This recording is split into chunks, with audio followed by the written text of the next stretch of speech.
दरम्यान सरकार चर्चेला तयार आहे। गृहमंत्र्यांनीही चर्चेची तयारी दर्शवली आहे, मात्र विरोधक पळ काढत असल्याची टीका उपमुख्यमंत्री एकनाथ शिंदेंनी केली आणि त्याला काँग्रेसचे प्रदेशाध्यक्ष हर्षवर्धन सपकाळ यांनी प्रत्युत्तर दिले।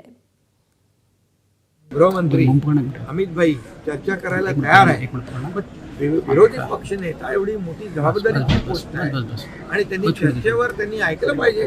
परंतु त्यांना ही भीती आहे की जेव्हा अमित भाई सभागृहामध्ये उत्तर देतील तर काँग्रेसचा काळा चिट्टा पुरा खोलून टाकतील।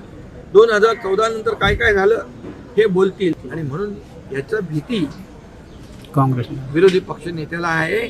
म्हणून त्यांना त्यांचं उत्तर ऐकायचं नाही, त्यांना फक्त राजकारण करायचं आहे। विद्यार्थ्यांच्या पाठी खांद्यावर बंदूक ठेवून राजकारण करायचं। चोर तो चोर शिरजोर अशा स्वरूपाची पण अमित शहाचा जो आव आहे तो देखील या देशाने हा बघितला आहे।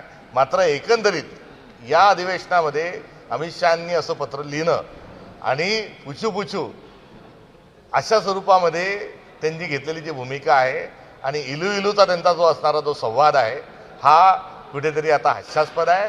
लोकशाहीचा गळा घोटण्याचं काम हे कशा पद्धतीने सुरू आहे ते आपण बघतोय। नथुराम गोडसे गांधीजींच्या पाया पडून त्यांनी गांधीजींचा जो खून केला होता, अगदी तशाच स्वरूपामध्ये नरेंद्र मोदी यांनी लोकशाहीच्या मंदिरात संसदीय प्रणालीच्या पाया पडून आत येऊन लोकशाहीला कुठेतरी खून करण्याचा ते प्रयत्न करत आहेत। एबीपी माझा, उघडा डोळे बघा नीट।